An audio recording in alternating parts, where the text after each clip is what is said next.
My name is Maria Juarez, and you're listening to In This Casa. Bienvenidos.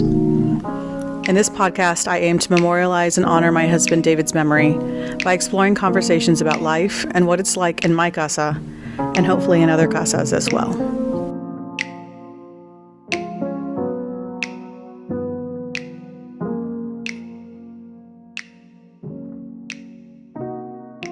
Welcome back to In This Casa, and thank you for joining me.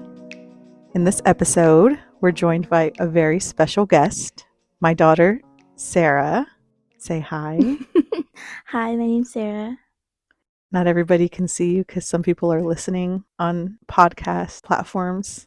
Yeah. She was waving. So, hi, my darling. What would you like to talk about with me today? What goes on in your casa? There's a lot. Yeah? Yeah. I can give you some prompts of things that I thought maybe we might talk about, but we don't have to talk about any of them. Okay. I thought it might be interesting to talk about somebody from your generation, from Gen Z, what your experience is like the past few years since COVID, and then going to college and going out of state onto the West Coast for college. Okay. And then also maybe if you want to talk about, losing daddy and going to college 4 weeks after we lost him and what that was like for you when your mean old mommy made you go. Literally. Yeah. And then, or just whatever you want to talk about. Okay. What do you think? Where would you like to start? I don't even know where to begin. There's so much. I guess I could start talking about COVID, because COVID was such a time. Yeah. But I think COVID started when I was a sophomore, so this was like 2019, like that was when the first case went out. And then at that time I was doing the musical, so that's when I met like AP, Angela, all the girls. Yeah. So I got really close to them. Spoiler alert, I'm a theater kid. So I was cast as Rizzo's understudy, and then I got the part of Rizzo. So that was happening in November of 2019. And it was really fun coming from a suburban, I guess, environment to the inner city environment.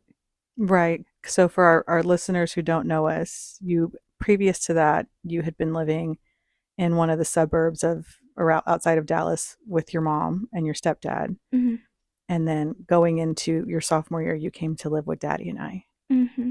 Yep. So, and we live in Dallas proper. Yeah. So it's different. Yeah. So, yeah, it was a really big change, but it really, I think, necessary change. And I've done a lot of growth during my high school years. Have you? Literally sideways. No, but like I got taller. You did? Your hair got longer? Hair got longer. So much growth. Nails got longer. That's for sure. But yeah, and then COVID happened, and that was kind of like a weird time because I was still new. I was like, I don't know, 5 months new to this school. Not even, probably like 7. Yeah. And then March 20 happened, and I remember that day, like that everything shut down. Me and Daddy went to, I think it was El Rio Grande and Webb Chapel. Yeah. So that was fun. And then, I thought the world was gonna end along with my other, classmates. So like, ugh, not gonna see my friends, and that. And you didn't see them for a while. Yeah, I didn't see them for a while, but definitely did my own thing. My friends did their own thing, and that was lonely. Like everybody was just lonely. Yeah. In that period, and then when we all came back, which was the next fall. Yeah, the next fall. So the beginning of your junior year. So that was still like 2020. That was like August. Right. Yeah, but that they did school hybrid. So some days some people would go, and the other days others. That's right. And then, but it got more chillaxed as the year progressed. The academic year. Yeah. And then I think just junior year and senior year, coming out of COVID and quarantine, just my friends and I really just tried to make the best out of it. Junior year, I was a part of student council, and then senior year, I was class vice president with one of my best friends, AP. She was class president. So me and her we have great work ethic together. We like to get things done, and we like to, I guess, party for people. We like to bring people together. I So like that wording better. yeah. Um so we did a lot of senior events and coming outside of high school last year 2020. I mean, I was just at a really good place with friends and finding my own place in the world as a individual, as like a person who's grown up. And you would say that you felt that way coming out of high school? Mhm. Okay, Yeah. that's great. So that happened. And then I had a Europe trip to Milan, Italy, Barcelona, Spain, and Paris, France. And that was your senior trip, That was right? my senior trip. Okay. And two of my best friends were on that trip. So that was just like a really, really nice way, I feel like, to enter, I guess, adulthood. Like the possibilities of like this could be you in your future, and you could be traveling with your best friends. Like that really set the bar Yeah, so high. definitely opened your eyes, Yeah. broadened your horizons, Yeah. showed you that world was a little bigger than just Dallas, Texas. correct. Yeah. So that was really, really fun. And then I left all my friends, my best friends, and I went to Cal Poly. I got accepted in California Polytechnic State University in San Luis Obispo. And that transition was hard. I think because I got COVID, so I was sick, not doing all the orientation, I guess, programs that they had. Right. So when you went out to Cal Poly for your first year, Daddy and I took you out there. And because you were going to a different state, we didn't road trip. We decided just to fly out and pack our not carry on, our check bags with all of your stuff and then buy everything when we got there. And then we had an opportunity to attend Rumbaso Fest in Vegas. Oh, yeah. At the last minute. So we changed our flights and we flew into Vegas, went to the festival, and then we grabbed a car and drove into LA. Because whenever me, you, and Daddy went to California, we liked to always go into LA and eat at our favorite restaurants and then drive up to the Central Coast. Yeah. So we did that and then we drove up. But when we were in Vegas for the festival, Daddy went gambling in the casino. I don't know what you and I were doing, but he went to the casino to gamble. I don't know what you and I were doing because he went and gambled by himself. I think we were waiting on a restaurant. Oh, I think you're And he right. was like, You're okay, right. well, We were waiting on a table. yeah. Okay. And because he got sick first. Yeah. Because when we were in Tascadero, he was already like, he thought it was sinuses. Yeah. But ended up having COVID. So he was already sick before we even got to San Luis Obispo, which means he had already infected the both of us. Yeah. So we left you there, which you were supposed to be doing a week of orientation, WOW week, right? Or just WOW, not just WOW week, because week is one of the W's. Yeah, just WOW. And we left you there with COVID. So yeah, that was hard. That was like the biggest culture shock too. Especially being out into the real world with people, I guess, they don't know you. So, like, that's first impression of, oh, well, she got sick. And you weren't in your safety net. Yeah, I was in my safety net. Your family was far. Yeah. Daddy and I were doing everything we could, but we were miles and miles away. Yeah. So it's just, I think I got slapped in the face with that college lesson, like week 1. Because I think that's what everybody goes through their first year of college is like, oh, well, I'm just a person in the world. Like, yeah. You know, I haven't mentioned that to you, but this year I did notice, I mean, this year we'll get into that, but that's been a little bit different for us too. But Daddy and I were both on the Cal Poly parents group on Facebook. And there are lots of parents that post about like their freshman kids struggling. So it does seem like it's just a theme in general. Right. It's just a thing. Yeah. But even at that gave me, I guess, remember I used to write in my journal a lot. So I used that lonely time to learn how to be okay with being alone and just that's good. Find myself, write for myself like life lessons and tune in and one with my mind, body, and soul. That's healthy. So I think I got just really spiritually inclined. So what were these life lessons you taught yourself? Have 2 boyfriends. Okay. I don't even remember. In life or at a time? In life. Okay, I like that better. Good answer. No. I mean, just saying the right answers right now. But no, I think the biggest lesson was learning how to be okay with being alone by myself Yeah. and learning to like my own solitude. And I think that's just a hard time. That's still a lesson that I'm learning now. So when you struggled that first year in college, you and Daddy and I had a lot of conversations back and forth about like you questioning your decision or feeling like you were unhappy there or wanting to come back or things like that. Obviously, Daddy and I did not encourage you to stop what you were doing and to come home because you still go to school there Right. as your second year. So, how did you feel about how Daddy and I responded? Because at the time, you probably wanted us to empathize with you, and we were insistent on you sticking it out. Yeah. I think, yeah, y'all put the foot down on that one. We did. It was just, But how do you feel about that? Like, do you feel like you understand it now? Do you feel like we shouldn't have done it then?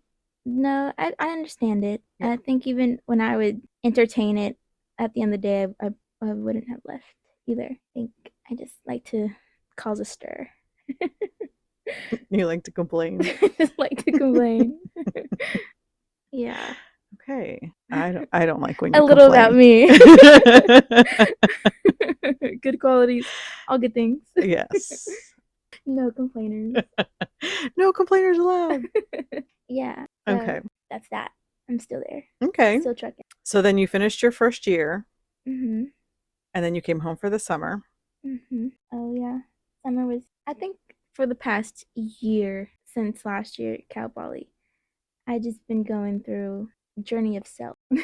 Write that one down. Quote from Sara. Journey of self. Yeah. Yeah. Just like with Self comparing discovery, self analysis, self awareness. just I'm literally You're just a being person. you. Yeah. You're just being you. Okay. Yeah. So like comparing Cal Poly to Dallas and what I'm used to and just like my friends, in Dallas I was, social, going out. I had a really good close big group of friends. And then Cal Poly, I have girlfriends now over there, but still I keep to myself. It's very like two different me's. Cal Poly, I'm more studious and just to myself, and I take that time. Like I have gratitude for being by myself. Okay. Unlike last year where I was just like, "Ugh, I hate being by myself." But yeah, I learned to like it. I think especially what I'm going through right now, being in Dallas. Dallas is that setting where I am social and I have the friends, but I'm feeling that loneliness. Mm-hmm. I'm like, this feeling shouldn't be happening in Dallas. Right. Totally jump It's topics. it's typically the way that you feel when you're in California. In California. Got it. But in California, it makes sense to you because you're focused, Mhm. because you're studying and you know you're there Mm-hmm. for school, where here you're not used to feeling that way. Yeah, like here is home, so I get to Right. relax and Right. chill. Why do you think you're feeling lonely? Just because after Daddy has passed, like what I tell you, like you think the people who are gonna be there for you, turn out not to be. Or I think since it's been almost 20 weeks, tomorrow will be 20 weeks. Tomorrow will be 20 weeks. That or I think our sadness time is over, and people have gone back to their real lives, real world.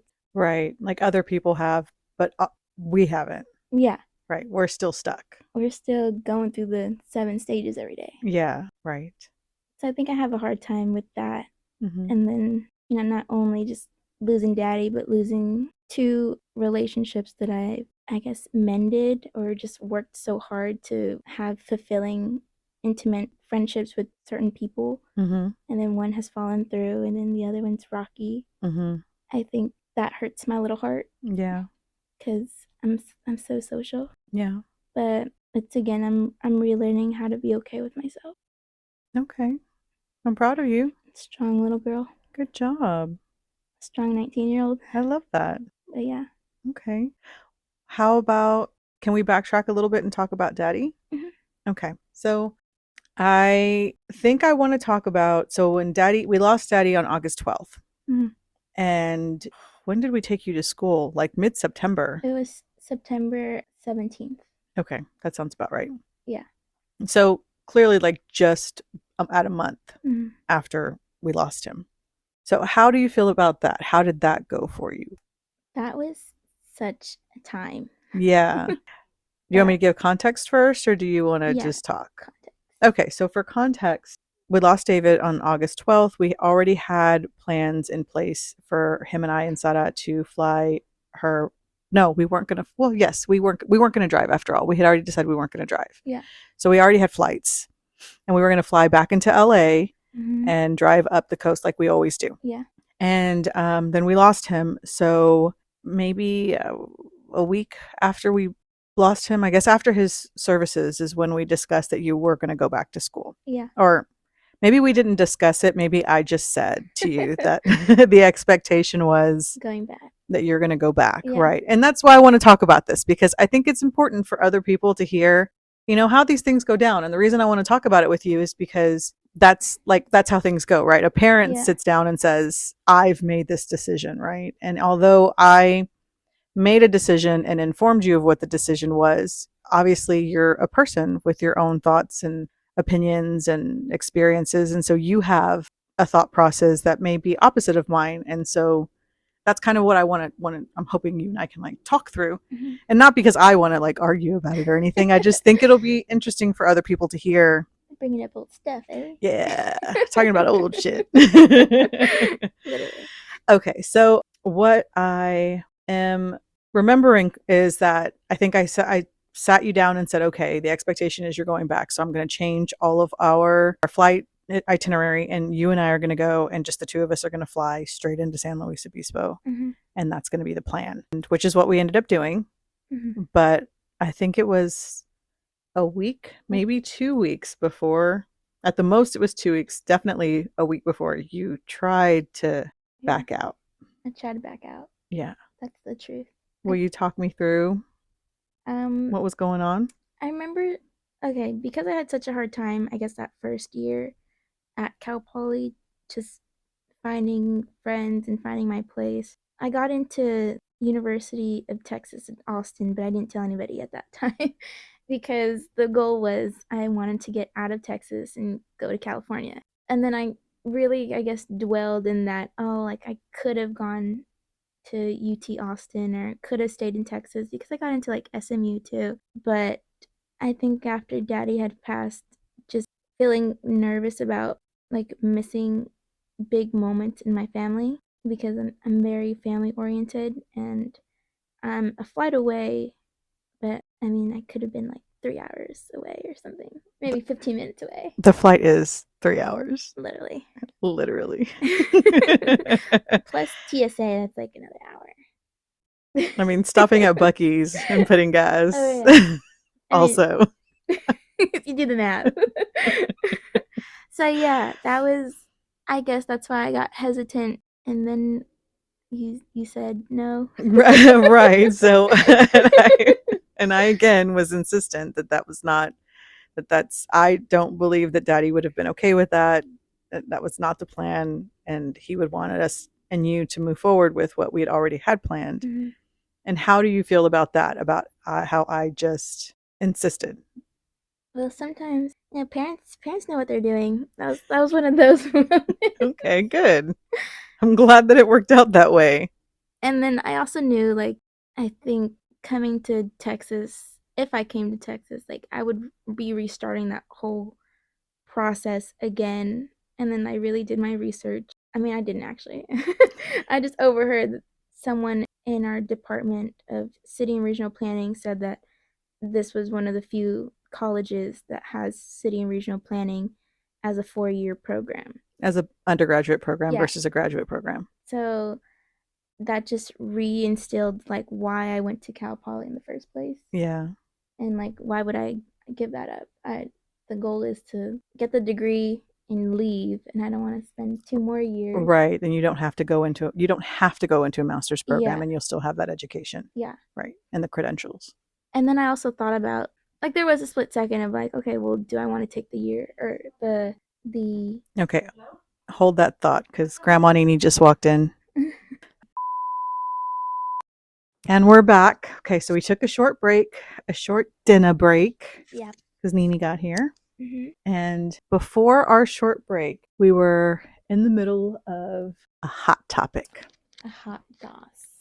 Okay, so we were talking about school, Yep. and we were talking about how when you went back for this year after we lost Daddy, Mm-hmm. and I think you were about to talk about how in your thought process you were thinking you might want to take a break. Yeah. So in most colleges, that would have been a semester or a year off, but it's a little bit different with California schools because they do quarters. Yeah. So we had taken this fall quarter off. And I think why I didn't was because over summer I was working at a dog place. Mm-hmm. And I mean, the day that Daddy passed, I texted my employer and I was like, yeah, so my dad just passed. I don't think that I would be, coming back. So then I was just started to think like, what would I do in my time here? And that to me that would mean like, okay, well, if I'm not going to school, then I should definitely work. But then at the same time, I would only get those 10 weeks off, and that's like I would be a seasonal employer but not in a seasonal time. Right. So I was just thinking like, might as well distract my brain and learn something. Okay. So also, I know that when we discussed it, I was clear that I did not want you to take a break, and there were consequences that I had laid out for you if you thought that that was going to be what you wanted to do. Remember, I remember very distinctly saying to you, like, you're not going to take a break and just stare at me Oh yeah, like for stare at the wall. a quarter. Yeah. So, how did you feel about the way I kind of like, Put the foot down. yeah, I was aligned. Like, yeah, you're right. I can't stare at the wall forever. okay. Yeah. Did you feel like I was being way harsh, Ty? No. Did you understand where I was coming from, or were you too emotional at the time It to? was bogus. No, I understood. Okay. Yeah. So when we did go and move you in, did you feel like it was a choice that you were aligned with at that point? Did you feel obligated? Did you feel like you didn't have a choice? Because I was like, the flight's tomorrow. We're getting on this plane. Like, how? I think I felt like to sum it up, like I would just like I wouldn't know what else I would do. Okay. So you had resolved to, this is going to be my decision because it's really my only option. Yeah, like to me it was survival to like go out. Right. So To continue on. Okay. And how did you feel about when we did that and you had to move forward going back to school in California without Daddy? I mean, it was scary because then I would have to tell, my friends there what was going on and what was happening, and then starting back at that square one, I chose to live separate from my old roommates and from my friends. So I was moving into like with random girls and separate from them at a different apartment from my friends, and then just trying to see like I was starting back at that square one that I was last year. Mm-hmm. Or it felt like that. Yeah, I felt like that. And how did the quarter end up going for you? It was definitely hard. I only told one close friend because she had lost her dad or stepdad when she was like 8 years old. Mm-hmm. And I think I wear my heart on my sleeve a lot, so it's just you could just tell the like Something sad was face. wrong. Yeah, something was wrong. So I told her, and then she told one other girl. So in my major, like on my academic side instead of my social side, like nobody knows besides my professor, and I only told him because I missed like 2 days of classes for Thanksgiving break, but I stressed the need, like, yeah, I'm gonna do this, I'm gonna miss class, and it's for this reason, and it's important to me. Yeah. So I only told one out of my four professors, and I think I did well. I think I exceeded my own expectations with keeping up with classes, I think you did great. and I try to be more social. I hosted a bonfire You did. with 20 other, I guess, colleagues of mine, peers, Cohorts. cohort, and still with my old roommates and like my old friends from last year. It kind of just that message of, or I guess, learning that like, the people there for you like aren't always going to be there, Mm-hmm. because when I told them, they cried and they were telling me like, oh yeah, we're gonna be there for you, but they have their own lives and Right. they're set different, and I don't see them every day like I used to. Right. So that was kind of a, I guess, tough lesson that I think always relearning. Right. Lately, Mm-hmm. it seems like. Yeah. Okay. Well, we moved you back in September, and then you came home for a weekend in October for the last weekend of the state fair, and because we had a family event. Mm-hmm. And then the next weekend, me and Grandma Nini and your Tia Janie, your dad's sister, went out for, was supposed to be family weekend, but it ended up being the week after. Mm-hmm. That was Hollow weekend. Yes. Yeah. It was Halloween weekend. That's right. Yeah. And then in November, you came home for Thanksgiving. Mm-hmm. And then in December, you got to come home, obviously, because the end of the quarter for winter break. Mm-hmm. So do you feel like that helped, considering the circumstances with us losing daddy and you? I think so, because I would come home to a totally different home, like especially getting Yeah. picked up from the airport, like those, I guess, habits. Those were daddy's. Those were daddy's habits. Yeah. So every time I flew in or y'all came to see me, it was just relearning my new normal and what that would look like. Right. So I think it's, I mean, like I can't imagine coming back for Thanksgiving. I'd probably be a mess. Yeah. Or even for, If we hadn't already done that a yeah, couple of times. or even for, I guess, winter break. Yeah. Because too, like Thanksgiving break, not all my friends were here, Mm-hmm. and still it's having like friend drama. Yeah. So learning my new normal in that aspect too. Okay. And my friends are just, they're a big part of, I guess, who I am. So that's why it weighs so much and is so important to me. And how are you feeling about our new normal in general? Mm, Just in losing daddy in general, not in regards to school, just in regards to you losing your dad. mm, it's definitely different. Yeah. But I think like 2 days ago, I was just thinking about it. And I had a feeling of like, I was in the acceptance phase. So there's some days that I'm like, okay, like I could do this. Mm-hmm. Just go on for the rest of my life. Like, I guess not having daddy. But there's other days that's just like, ugh, It's really difficult. yeah. It's just something that I guess not all of my peers or colleagues will understand. Right. So I think that's why like being lonely means so much to me, because in this aspect I really am. Yeah. Or from what You feel alone, like no one else understands what you're going through. Yeah. Which is fair, because a lot of people, everybody will go through this, but not necessarily as early as we're going through it. Right. And it's the fact that I think too that it hasn't affected obviously like not only you, me, but it's affected this like, my friendships. Right. Because your close friends haven't experienced anything like this before. Yeah. So it has affected the way that you perceive your friendships and the interactions with your friends. Mm-hmm. What about, okay, so this is, I know I said not about school, but at school you did find a girl that was in the same, kind of in the same boat as you, that you were kind of put together through resources at school. Yes. Yeah. So I found this girl. She's also a sophomore at Cal Poly. Mm-hmm. She lost her dad, I think that same week that we lost daddy. Mm-hmm. So our timelines were the same. Was that helpful? It was really helpful because it was helpful but really weird. It was just a weird experience because everything she would say or everything I would say, we would be speechless because that's how we were feeling. Yeah, you're still shocked, both of y'all. Still shocked. I think I met up with her like that second or third week. I think we're still in shock sometimes. Yeah. So I've texted her. I think I've definitely have done more outreach, I feel like, than she has to me. But also, like, not only do we, share the trauma of losing our dads, but we're also, like, aside from that, we're strangers. Right. So. Right. You weren't like friends who already had a relationship and then have that common bond. Yeah. Right. So I think that's just something I'm going to have to work on. She's really nice, though. Good. I should text her, but, like, when I go back, I want to, try to make an effort to spend more time with her. Yeah.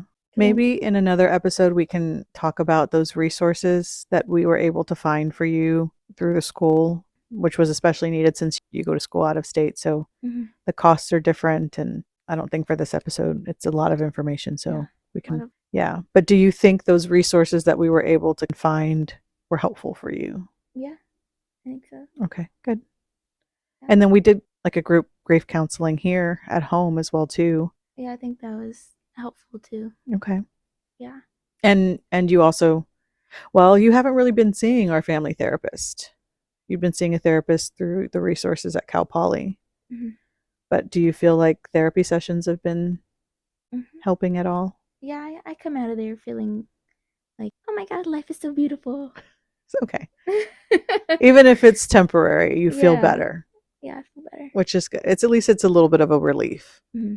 Yeah, and that's helpful. I think because, you know, I like my therapist. I think since he is new or different, like that, the newness Yeah, is exciting to right. go. And subconsciously, I'm sure that stays with you, whatever y'all talk about and the Yeah. information he's giving you in regards to handling and coping with your grief. Mm. Okay. Is there anything that you want to ask me in regards to life in our casa right now and what it looks like after we've lost daddy and you've been in school and right now? Okay, so for context, my mom lives with us, who we call Grandma Nini. Mm-hmm. So right now, Sara, Nini, and I and Raven live in our home.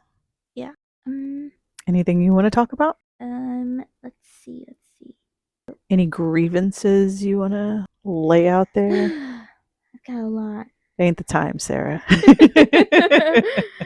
I think, well, I'm just playing, my darling. What's up? How do you feel about your girls being grown and into the world at this age?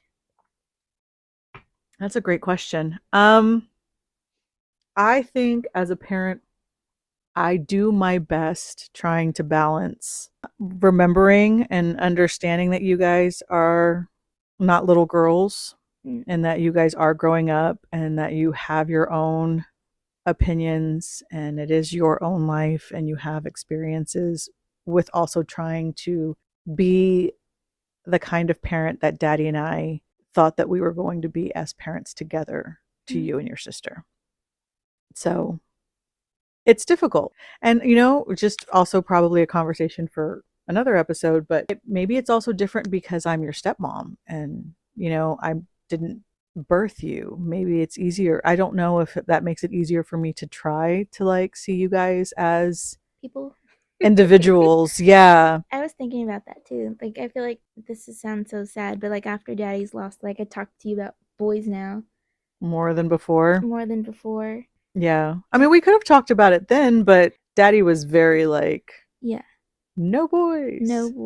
But I don't think he was denying the idea that you were going to grow up and have a boyfriend. I just think that, it's daddies and their daughters, like kind of like how you joked and mentioned the other day that like in your head, Daddy and I only ever held hands and kissed. Mm-hmm. Like that's how Daddy looked at you in growing up and boys. Does that make sense? Yeah. Like he never was going to like admit to what your life will be like as a grown girl having relationships. Yeah. Does that make sense? He was going to ignore it, just like you were ignoring. Yeah, that's true. Yeah. That's why it's such a weird, I guess, age, because I think I was exiting out of that, childhood. Yeah. And you didn't get to have that with Daddy. And Daddy was my homie. He was your homie. So I would have eventually been like, okay, Dad, like there's a guy that I really like. Mm-hmm. Be chill. He would have loved it, actually. He would have enjoyed it. He would have enjoyed seeing who I'd pick. He would have been the best suegro. Because I'm picky. And I think that also... He would have expected nothing less. Yeah. It definitely has influenced, I guess, what I see in relationships. What you value in a possible partner? Mm-hmm. I think before Daddy, I was just not... Okay, this is how I'm going to articulate it. Let's see. So when I was younger, I guess, it was you and Daddy and me, obviously, but I was okay being like that, the third wheel. Mm-hmm. And then I feel like, I don't know, lost it. It's over. You were about to articulate it. I totally lost it. That's like me vibes. I always lose my point. Daddy would get so mad, remember? Because he'd be like, "Oh, your stories are so long, you don't even remember what you're talking about." Wait, no, I found it. Okay, good. Okay, so like I guess with me not really having boyfriends, whatever, that like daddy was, I guess, the standard Mm-hmm. that I had, and daddy made me feel safe, and I guess he was the top. I would say I didn't date him, he was my dad, Right.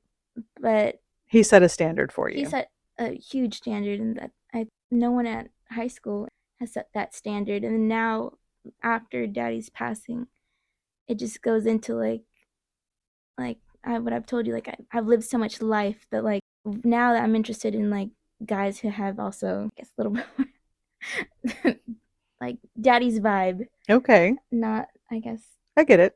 not other fellow Yeah. colleagues of mine. So you kind of said something like that during his rosary. Oh yeah. Remember? Because you wanted to speak and you got up and you spoke and you did say something about being proud that daddy was like the only man in your life up until now. Mm-hmm. And that you felt like, yeah, he was like he had set the standard. Like he Yeah. was the bar. Yeah. No, that's definitely good words. Yeah. They were yours. You said them. I'm sure they're written down in a journal somewhere. They are. Yeah. No, I told Mia this, he was like my first heartbreak. Yeah. The only man in my life, first heartbreak. And it's sad, but I love that Mm. in a weird, grim way. Because Yeah. I hate that we lost him, but I love that you and daddy had such a great relationship and that he loved you so much that you also loved him so much that that's the way you feel Mm-hmm. about him. And that's how you remember him and remember his love. I love that. It's deep. It's deep, man. It is. Okay. Well, I appreciate you, Talking. being a guest on the I'm podcast. so honored to be here. I am so honored that you're here, my darling. And I appreciate you talking about daddy with me since you know he was the Man of the house. well, yes, but he's also my inspiration for Okay. going down this journey and having the podcast in general and trying to help other people who are probably going through situations similar to art. Yeah. Yeah. Happy to be a part of this journey. Well, thank you, my darling. I appreciate that. Okay, well, thank you, my darling, for being my guest. Thank you. I appreciate you being a part of our podcast. Hopefully, we'll talk again soon about maybe college and some other things that we can backtrack for our listeners and our watchers on YouTube. And our listeners and our viewers can come back next Saturday and talk to me and learn a little bit more about life in our casa. Or if they want to talk about what's going on in their casa, they can reach out to me via email, which should be in the description bar wherever you're listening to this. Mm-hmm. So until then, I'll talk to you soon. Potatoes.